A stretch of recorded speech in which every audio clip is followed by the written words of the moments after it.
வணக்கம். நம்ம சேனலுக்கு தொடர்ந்து ஆதரவளித்துக் கொண்டே இருக்கும் நல்ல உள்ளங்களுக்கு நன்றி. தொடர்ச்சியாக ஆதரவு கொடுங்க. முனைவர் பட்டம் ஐயா அன்பில் மகேஷ் வாங்கிட்டார். இந்த முனைவர் பட்டம் வாங்கிய முதல் தமிழரா அன்பில் மகேஷ்? நீங்கள் சொல்லுங்கள். டாக்டர் பட்டம் வாங்கிய அன்பில் மகேஷ் அவர்களை பற்றி நீங்கள் என்ன நினைக்கிறீங்க? ஏற்கனவே நிறையா கமெண்ட், அதாவது அவர் நடிப்பில் மிகப்பெரிய ஒரு ஆள், அவர் நடிக்க போயிருந்தால் பெரிய ஆளாக இருப்பார் அப்படின்னு நிறையா இப்போ கமெண்ட் வர ஆரம்பிச்சிச்சு. நமக்குள்ள கோபம் என்னென்னா, ஒரு அமைச்சர் முனைவர் பட்டம் வாங்குறாரு, பின்னாடி பள்ளி கல்வித்துறை அஃபீஷியல் ஹேண்டில் ஃபுல்லாக அவரை வாழ்த்துக்கள்னு போட்டுட்ருக்காங்க. இன்றைக்கி பள்ளிகளுடைய தரம் எப்படி இருக்குது? அரசு பள்ளிகளில் மாணவர்கள் சேர்க்கை குறைவாக இருக்குதுன்னு சொல்கிறாங்களே, அதை பற்றி உங்களுடைய கருத்து என்ன? உங்கள் ஊருக்கு அருகாமையிலே இருந்திருக்கும் பள்ளிகள்லாம் இருக்குல்ல, அதனுடைய செயல்பாடுகளை பற்றி சொல்லுங்கள். இப்படிப்பட்ட சூழ்நிலையில் அன்பில் மகேஷ் இந்த மாதிரி பண்ணுறாருன்னு பார்த்தா, அடுத்த பிரச்சனை பார்த்திங்கன்னா பிடிஆர் அவர்களுக்கும் மூர்த்திக்குமான சண்டை. அது ஒரு பெரிய பிரச்சனையாக போயிட்டுருக்குது. இன்னொரு பக்கம் பார்த்தீங்கன்னா டிஆர்பி ராஜா ஏற்கனவே அவர் ஒரு முனைவர் பட்டம் ஏற்கனவே வாங்கியிருக்கார். அது சம்பந்தமான விஷயங்கள். இப்படி மக்கள் நலனில் கவனம் செலுத்தாமல் அமைச்சர்கள் அவர்களுடைய பெருமையை பேசிக்கொள்வதும், ஒரு பக்கம் உதயநிதி அவர்கள் ராஜேந்திர சோழன் ஆயிட்டார் அப்படின்னு நம்ம ஐயா துரைமுருகன் சொல்வதும், பொன்முடி அவர்கள் தமிழக மக்களின் நம்பிக்கை நட்சத்திரம், இளைஞர்களின் நம்பிக்கை நட்சத்திரம் உதயநிதி அப்படின்னு சொல்கிறதெல்லாம் பார்க்கும்போது, இந்த அரசாங்கம் அப்படிங்கிறது ஜெயிக்கக்கூடிய மனநிலையில் இல்லை. இவங்க நினச்சிட்ருக்காங்க. ஆனால் இவங்க பேசுகிற விதம், இவங்க என்னென்ன பண்ணுறாங்கங்கிறத மக்கள் பார்க்கும்போது, இந்த ஆட்சி தொடர்ந்தால் அடுத்து திமுக வந்ததுன்னா அப்போ உண்மையிலே ராஜேந்திர சோழன் சொல்லுவாங்கள்ல, அதனால் அந்த அளவுக்கு ஒரு மன்னராட்சியினுடைய உச்சத்துக்கு போய்விடும். மக்கள் பயப்படுறது நியாயமாக இல்லையா? உங்கள் கருத்துக்களை சொல்லுங்கள். ஒவ்வொரு விஷயமாக நம்ம பார்க்கலாம். ஏற்கனவே உங்களுக்கு தெரியும், நம்ம மக்கள் நல்வாழ்வுத்துறை அமைச்சர் ஓடுறதில் கவனம் செலுத்துகிறார் ஒழிய அவரோட டிபார்ட்மெண்ட்டில் கவனம் செலுத்தலை. பேரிடர் துறை அமைச்சராகிய KKS ராமச்சந்திரன் போன தடவை நடந்த அந்த பருவகால பிரச்சனை நடந்ததில் கொஞ்ச நாளைக்கு முன்னாடி மழை பெஞ்சு, அதில் பார்த்திங்கன்னா ஆளே இல்லை. உதயநிதி மட்டும் அங்கங்கே போய் ஆய்வு பண்ணுறதா ஃபோட்டோ மட்டும் காட்டினாங்க. அப்போ அவர் எங்கெங்கே போனார் அப்படின்னா அதை பற்றியும் பேசுவோம். இல்லை அவர் அப்போ ஒரு மாலில் படம் பார்த்துட்டு இருந்தார். இப்படி ஒவ்வொரு அமைச்சர்களும் இந்த மாதிரிலாம் அசால்ட்டாக இருக்காங்களே, இவர்களுக்கு தைரியம் என்ன அப்படின்னா, முதல்வர் நம்ம எது செஞ்சாலும் ஒன்றும் பண்ண மாட்டாருங்கிற தைரியம். அப்போ இதே ஜெயலலிதாமாவுடையோ கலைஞர்களிடமோ இருந்திருந்தால் இன்றைக்கி இருக்கக்கூடிய அமைச்சர்கள் இந்த மாதிரி பொறுப்பற்ற முறையில் இருந்திருப்பார்களா அப்படிங்கிறத நீங்கள் பாருங்கள். இன்றைக்கி நம்ம முதல்ல நம்ம அன்பில் மகேஷ் அவர்கள் முனைவர் பட்டம் பெற்றுவிட்டார் அப்படிங்கிறத ஒரு செய்தி, அவ்வளோதான். ஒரு செய்தி. நீங்கள் முனைவர் பட்டம் பெற்றுட்டீங்க அப்படிங்கிறத சிம்பிளாக முடிச்சிருக்க வேண்டிய ஒரு விஷயத்தை இவ்வளோ படோகமாக இவங்க பண்ணுற விஷயம் என்னென்னா எரிச்சல் மூடுது. ஏன்னா பள்ளி கல்வித்துறையாகட்டும், தொடக்க கல்வித்துறையாகட்டும், இங்கே இருக்கக்கூடிய மூத்த அதிகாரிகள் போய் அவருக்கு பாராட்டுறதும், ஒரு IAS அதிகாரி போய் பாராட்டுறதும், அவருடைய ட்விட்டர் ஹேண்டலில், அஃபிஷியல் ட்விட்டர் ஹேண்டலில் வாழ்த்துக்கள்னு சொல்கிறதும், முதல்வரும் ஐயோ வாழ்த்துக்கள். என்னென்னா இப்போ சின்ன பசங்க அவங்க இப்போ மொபைலெல்லாம் விளையாடுறாங்கல்ல, அது பண்ணால் உடம்புக்கு கெடுதல் அப்படின்னு உங்களுக்கு தெரியுமா தெரியாதா? ஊரில் இருக்க எல்லாத்துக்கும் தெரியும். அதனால் நம்ம ஆக்டிவிட்டியில் ஈடுபடணும், அதாவது விளையாட்டில் ஈடுபடணும் அப்படிங்கிறது தான் அவருடைய முனைவர் பட்டத்தினுடைய அந்த தியரி. இது யாரும் சொல்லாத விஷயமா? நம்ம என்ன கேட்குறோன்னா, ஒரு அமைச்சர் அப்படிங்கிறதுனால இப்படி ஒரு முக்கியத்துவமா? நீங்கள் உங்கள் தனிப்பட்ட விஷயத்தை இன்றைக்கி அரசியல்லையும் இன்றைக்கி உங்களுடைய டிபார்ட்மெண்ட்லையும் கடந்தீங்கன்னா நிர்வாகம் எப்படி செயல்படும்? அரசு பள்ளிகளின் நிலை என்ன? சொல்லிக்கிட்டே போனால் எவ்வளோ அவலங்கள். இன்றைக்கி காலை உணவு திட்டம் நிறைய செயல்படுத்தி கொண்டிருக்கீங்க, நீங்கள் சொல்கிறீங்க. இன்றைக்கி நம்ம பள்ளி கல்வித்துறையினுடைய டெபிசிட் என்ன? ஏற்கனவே நிதி இல்லாமல் தடுமாறுறீங்க.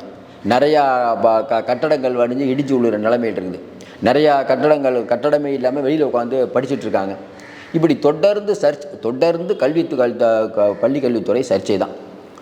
நம்ம பணி நிரந்தரம் செய்யணும்னு சொல்லி ஆசிரியர்கள் இங்கே போராட்டம் பண்ணாங்க. நீங்கள் முடிஞ்சால் முடியணுங்க, இல்லைன்னா இல்லைன்னு சொல்லுங்கள்.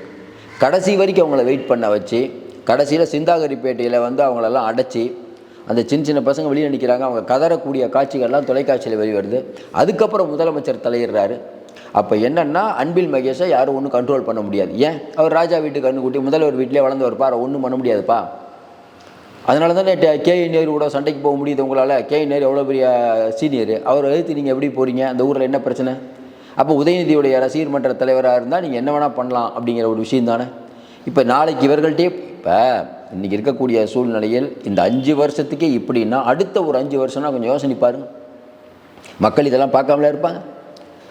முதல்வர் பாராட்டுறாரு, படிக்க வேண்டும் அப்படிங்கிறத வந்து எல்லாருக்கும் வந்து உணர்த்தக்கூடிய வகையில் இன்றைக்கி வந்து அன்பில் மகேஷ் அவர்கள் வந்து முனைவர் பட்டம் வாங்கிட்டார் அப்படிங்கிறதெல்லாம் எங்கே கொண்டு போய் முடியும் அப்படிங்கிறத வந்து தமிழக மக்களாகி நீங்கள் தான் சொல்லணும். இதை வந்து நம்ம நிறைய கிண்டல் அடித்து பேசலாம். ஆனால் வருத்தமான உண்மை என்னென்னா, இப்போ அரசாங்கம் அப்படிங்கிறது ஒரு பக்கம் பொறுப்பு டிஜிபியை போட்டு பல பத்திரிகைகள் விமர்சனம் செய்து அதையெல்லாம் கண்டுக்காமல் பொறுப்பு டிஜிபியை தான் வச்சுருப்போன்னு முதல்வர் நினைக்கிறாரு. அப்போ முதல்வர் அப்படிங்கிறவர் அவர் அதிகாரிகளினுடைய பிடியில் இருக்கார். அதிகாரிகள் நலனுக்காக இன்றைக்கி ஒரு பொறுப்பு டிஜிபி இருக்கார். அப்போ பொறுப்பு டிஜிபியாக இவர் தான் வர வேண்டும் அப்படின்னு முதல்வர் யாராவது கை காட்டுறாரா? இல்லை. யாராவது ஒரு தகுதி அடிப்படையில் வந்துட்டு போட்டோம். ஆனால் அதை கூட இன்றைக்கி தடுக்கிறாங்க அப்படின்னா அது தெரியாமல் முதலமைச்சர் இருக்குங்கிறத இந்த அரசாங்கத்தை எப்படி நம்ம நீடிக்க விடணும்? இது ஒரு பக்கம் போயிட்டு இருந்தால் அந்த பக்கம் பார்த்தீங்கன்னா இல்லை, இன்னொன்று முக்கியம் மறந்துட்டோம். நம்ம அன்பில் மகேஷ் மேட்டரே சொல்லிடுறோம். அன்பில் மகேஷ் அவர்கள் வந்து நம்ம இது ஃபேமஸ் ரொம்ப ஆனது பார்த்தீங்கன்னா, அவர் நடிப்பு கிடிப்பு அதெல்லாம் தாண்டி அவர் ஃபேமஸ் ஆனதுங்கிறது இந்த 41 பேர் இறந்த விஷயந்தான். அதில் வந்து உலக ஃபேமஸ் ஆகிட்டாருமாங்களா, அந்த மாதிரி உலக ஃபேமஸ் ஆகிட்டார். நீங்களே சொல்லுங்கள், 41 பேர் இறந்த விஷயத்தில் செந்தில் பாலாஜி இருக்கட்டும், நிறையா ஐஏஎஸ் அதிகாரிகள் அறிக்கையெல்லாம் விட்டாங்க. அதையெல்லாம் விட ஒரே ஒரு ஃபோட்டோ வந்து அவர் அந்த மருத்துவமனைக்கு வந்து ஒரே ஒரு ஆக்ஷன் தான் கொடுத்தார். அது இன்றைக்கி பெரிய அளவுக்கு ட்ரெண்ட் ஆகி ஐயோ சிவாஜி நடிப்பெல்லாம் தாண்டிட்டு அப்படி பலவிதமான விஷயம். அவரை நம்ம இது பண்ணல. ஆனால் என்னென்னா அவருடைய நடவடிக்கை பலராலும் விமர்சிக்கப்பட்டது. அப்போ இன்றைக்கி பார்த்திங்கன்னா இந்த முனைவர் பட்டம் அப்படிங்கிறது வந்து இன்றைக்கி வந்து பென்னிரோனம் எடுத்த கருத்து கணிப்பிலேருந்து அடுத்து வரப்போகுது. கண்டிப்பாக பொதுமக்கள்கிட்ட போய் நீங்கள் கேளுங்களேன். இப்போ நீங்களே பார்த்துட்டீங்கன்னு சொல்லுங்கள், முனைவர் பட்டத்துக்கு இவ்வளோ ஆர்ப்பாட்டம் தேவையா? ஒரு அமைச்சருங்கிறவர் உங்கள் பணியை விட்டுட்டு இதெல்லாம் பண்ணுறீங்களே. திராவிட மாடலில் எத்தனையோ அமைச்சர்கள் பல விஷயங்கள் பண்ணிட்டு இருக்கிறத நம்ம பார்த்துட்ருக்கோம். பல அதாவது தப்பாக பேசி மாட்டிக்கிறது.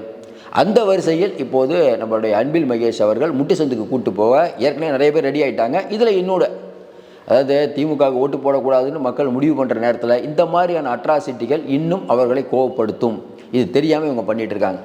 இது ஒரு பக்கம். இன்னொரு பக்கம் அன்பில் நம்ம மூர்த்தி அவர்களுக்கும் பிடிஆர் அவர்களுக்கும் இருக்கக்கூடிய பிரச்சனை. பிடிஆர் மூர்த்தியோட மோத முடியுமானா மோதுறது கஷ்டம்தான். ஏன்னா வந்து மூர்த்தி வந்து எங்கேயோ போயிட்டார் இன்றைக்கி இருக்கக்கூடிய நிலைமையில். சரி, என்ன தான் பஞ்சாயத்து? மதுரையில் ஒரு மேயரை கூட உங்களால் நியமிக்க முடியல. ஏற்கனவே இருக்கக்கூடிய மேயருடைய கணவர் அரெஸ்ட் ஆகிட்டார். அங்கே இருக்கக்கூடிய மண்டல தலைவர்கள் பணம் வாங்கிட்டாங்கன்னு டிசைன் பண்ணிட்டு நிறைய பேர் மேலே வழக்கு போட்டாச்சு. ஆனால் இப்போ புதிய மேயரை தேர்ந்தெடுப்பதில் உங்களுக்கு என்ன சிக்கல்? அதாவது எலெக்ஷனுக்கு ஒரு 6 மாதம் இருக்குது. இன்றைக்கும் நீங்கள் மதுரை மேயரே போடாமல் நீங்கள் நடத்திட்டு இருந்தீங்கன்னா அங்கே இருக்கக்கூடிய அதிமுக கேட்குது, எல்லா கட்சியும் கேட்க ஆரம்பிச்சிட்டாங்க. என்னங்க மேயரை போடல, மேயர் போடல. ஏன் மேயரை போடலன்னா மேயரை போடவே முடியாது. போட்டிங்கன்னா ஒருத்தருக்கு படி இன்னொருத்தர் வேலை செய்ய மாட்டாங்க. இப்போ இருக்கக்கூடிய பிரச்சனை என்ன? இன்னொன்று கவுன்சிலர்கள் நான் மேயர் ஆகணும், அவங்க மேயர் ஆகணும்னு அது ஒரு பெரிய விஷயம். அதிருப்தி அதிகமாகிடும். அப்போ திமுக அதாவது ஜெயலலிதா அம்மா வந்து ஒரு ஆளுமை மிக்க தலைவர், கலைஞர் ஒரு ஆளுமை மிக்க தலைவர்னு ஏன் சொல்கிறோம்? அவங்க சொன்னால் அவ்வளோதான். இன்றைக்கி முதலமைச்சர் பேச்சையே மீறி கவுன்சிலர் செயல்படுறாங்க அப்படின்னா முதலமைச்சர் பேச்சை மீறி அமைச்சர்கள் செயல்பட்டால் பரவாயில்ல, அதுவே தப்பு. ஆனால் இங்கே முதலமைச்சருக்கு பேச்சா கவுன்சிலர் கூட கேட்கறதில்ல அப்படின்னா அப்போ முதலமைச்சர் பேச்சுக்கு என்ன மரியாதை? அதனால தான் இவ்வளோ அத்துமீறல்கள் நடக்குது. காவல்துறை கண்ட்ரோல் இல்லாமல் போயிட்டுருக்குது. லாக்அப் டெத்துலேருந்து எவ்வளோ நம்ம பேசிட்டோம். இப்போ இது வந்து ஒரு பேசிய பெரிய பேசும் பொருளாவது. ஆனால் இதை பற்றி கவலையே படாமல் நாங்கள் மதுரையில் இருக்கக்கூடிய தொகுதிகளை வெல்வோம்னு கூட்டம் நடத்திட்டு இருக்காரு சிஎம் 1 to 1. இது எங்கே போய் முடியுதோ தெரில. நமக்கு தெரிஞ்சது நல்ல விஷயந்தான். இந்த மாதிரி இவர்கள் இருப்பது வந்து நல்ல விஷயந்தான். வரக்கூடிய தேர்தல் திமுகவுக்கு மக்கள் சரியான பாடத்தை புகட்டுவார். இன்னொன்று பொறுப்பு டிஜிபி விஷயத்தை நம்ம ஏற்கனவே சொல்லிட்ட மாதிரி இப்போ யூஜிசிக்கு போகணும். இவங்க என்ன நினச்சிட்டு இருக்காங்க, ஜனவரி வரைக்கும் ஓட்டிடுவோம், ஜனவரியில் நமக்கு வேண்டிப்பட்ட அதிகாரியை போடலாம். மோடி அமித்ஷா இதை பார்த்துட்டு இருப்பாங்க. இவங்க சொல்கிற அதிகாரிகளை போடுற அளவுக்கு அவங்க என்ன, அதாவது இவங்க கேட்குற நிதி கொடுத்து இவங்க தமிழக மக்களுக்கு அந்த பணத்தை கொடுத்து இவங்க ஓட்டு வாங்கிடுவாங்க. தமிழக முதலமைச்சர் கடிதம் எழுதி சென்ட்ரல்கிட்ட பணம் வாங்கி அதை பெண்களுக்கு கொடுத்து ஓட்டு வாங்கிடலாம் அப்படின்னு இவர் நினைக்கிறார். என்னங்க அவ்வளோ இப்போ நமக்கே தெரியுது அப்படிங்கிறது மோடிக்கு தெரியாதா? நீங்கள் எதுக்கு பணம் வாங்குறீங்கன்னு பணத்தை நிறுத்திடுறார். ஓகே, அதுக்கப்புறம் அந்த இது இப்போ டிஜிபி உங்களுக்கு பிடிச்ச டிஜிபியாக போட்டு நீங்கள் தேர்தல் நடத்தலாம் நீங்கள் பார்க்குறீங்க. சென்ட்ரல் என்ன நினைக்கும்? அதனால் சீக்கிரம் இவருக்கு ஒரு முடிவு வரும், எழுதி வைத்துக் கொள்ளுங்கள். மீண்டும் முட்டு சந்து தான். இப்போ பல அமைச்சர்களுடைய செயல்பாடுகளை பற்றி ரிப்போர்ட் வந்திருக்கிறதாகவும் அதில் ஏற்கனவே சொன்ன மாதிரி சென்னையில் இருக்கக்கூடிய ஒரு அமைச்சருக்கு சீட்டு கொடுக்கக்கூடாது, ஏற்கனவே கம்மி ஓட்டில் தோற்ற 2 அமைச்சருக்கு சீட்டு கொடுக்கக்கூடாதுன்னு இப்போ ரிப்போர்ட் வந்துருச்சு. இப்போ அறிவாலயத்தில் இது ஒரு பேச்சு. எப்படி நீங்கள் சீட்டு கொடுக்காமல் இருப்பீங்க? சீட்டு கொடுக்கலன்னா பல பஞ்சாயத்துக்கள் வருமே, எப்படி சமாளிக்கிறது? நீங்கள் செய்தியெல்லாம் பார்ப்பீங்க. செந்தில் பாலாஜி கூப்பிட்டு கண்டிப்பாக கோவையை ஜெயிக்கணும், தேனியை ஜெயிக்கணும். சார் எல்லா கட்சி தலைவர் இப்படி தான் சொல்லுவாங்க. என்ன உள்ளே போனவொன்னு என்ன சொல்கிறாரு, என்னப்பா ஆச்சு, போன தடவை உங்கள் தொகுதியில் தோத்துட்டீங்க, இந்த தடவை ஜெயிச்சிருங்க, அவ்வளோதான். இல்லை தலைவரே, அது வந்து என்ன பிரச்சனைன்னு ஆரம்பித்தா அதெல்லாம் ஜெயிச்சிருப்பா, முடிஞ்சு போச்சு. அப்போ 1 to 1 எதற்காக? அதாவது திமுக அப்படிங்கிற ஒரு கட்சி இன்றைக்கி ஒவ்வொருத்தரும் அதாவது பென் நிறுவனம் அப்படிங்கிறது மாமாக்காக எப்படியும் ஜெயிக்க வைக்கணும்னு பாடுபட்டுருக்கு. ஒரு பக்கம் ராபின் ஆகட்டும், அவங்ககிட்டலாம் பணம் தராங்க, வேக வேகமாக உழைக்கிறாங்க. திமுக ஐடிவிங்கில் பெருமளவுக்கான பணம் இருக்குது, உழைக்கிறாங்க. ஏன்னா டிஆர்பி ராஜா ஜெயிக்கணும்னு முனைப்பாக இருக்கார். ஆனால் இந்த அதிகாரிகள் என்னென்னா, அதிகாரிகள் அமைச்சர்கள் இவர்களுக்குள்ள சண்டை, அமைச்சர்கள் மாவட்ட செயலாளர்களுக்குள்ள சண்டை, மாவட்ட செயலாளர்களுக்கும் மேயருக்குள்ள சண்டை. அப்போ உட்கட்சி பிரச்சனை அந்த அளவுக்கு இருக்கும்போது எப்படி நீங்கள் வந்து அடுத்த வரக்கூடிய தேர்தல் அணுகுவீங்க? வரக்கூடிய தேர்தலில் இவர்களுக்கு கட்டமைப்பு இருக்குது, அந்த கட்டமைப்பே இவர்களுக்கு பிரச்சனையாக இருக்கக்கூடிய நிலைமைக்கு வந்துருச்சு. உங்கள் ஊர்லேயும் அப்படிலாம் இருக்கும், நீங்களும் சொல்லுங்கள். இதில் வேறு திமுக வந்து அடுத்து வந்து 10,000 ரூபா கொடுக்கலாம், 5,000 ரூபா கொடுக்கலாம்னு நினைக்கிறாங்க. 1000 ரூபா கொடுக்கும்போதே நிதி நிலைமை இல்லைங்கிறீங்க, 10,000 ரூபா எப்படி நீங்கள் கொடுப்பீங்க? நல்லா யோசனை பாருங்கள். அப்போ இதே மாதிரி இலவசங்கள் கொடுத்துக்கிட்டே இருந்தால் நீங்கள் ஆசிரியர்களுக்கு பணம் கொடுக்க முடியாது, அரசு ஊழியர்களுக்கு பணம் கொடுக்க முடியாமல் நிலைமை வரும். நலத்திட்டங்கள் எதையும் செயல்படுத்த முடியாது. ஒன்று வேணால் துப்புரவு தொழிலாளர்களுக்கு, இந்த தூய்மை பணியாளர்களுக்கு வந்து நீங்கள் வந்து இந்த காலை உணவு திட்டம், 3 வேளை உணவு திட்டம், நீங்கள் முதல் நாள் ஆரம்பிக்கிற முதல் நாளே எல்லாம் க்யூவில் நிற்கிறாங்க, லேட்டாக வருது. ஆரம்பிக்கிற முதல் நாளே இப்படி நிற்க வைக்கலாமா? தூய்மை பணியாளர்கள் தானே நிற்க வச்சிங்க. இதே ஐஏஎஸ் அதிகாரிகள், ஐபிஎஸ் அதிகாரிகளுக்கு வந்து உணவுக்காக நிற்கக்கூடிய நிலைமை வருமா? அதனால் இந்த அரசாங்கம் யாருக்கான அரசாங்கம்ங்கிறத மக்களாகிய உங்களுக்கு தெரியும்னு நினைக்கிறோம். மக்கள் சரியான பாடத்தை புகட்டுவார்கள். உங்களுடைய கருத்தை தொடர்ந்து சொல்லுங்கள். தொடர்ந்து நிறைய அண்மை தகவலை தந்துட்டுருக்கோம். தொடர்ந்து ஆதரவு கொடுங்கள். மீண்டும் சந்திப்போம். நன்றி.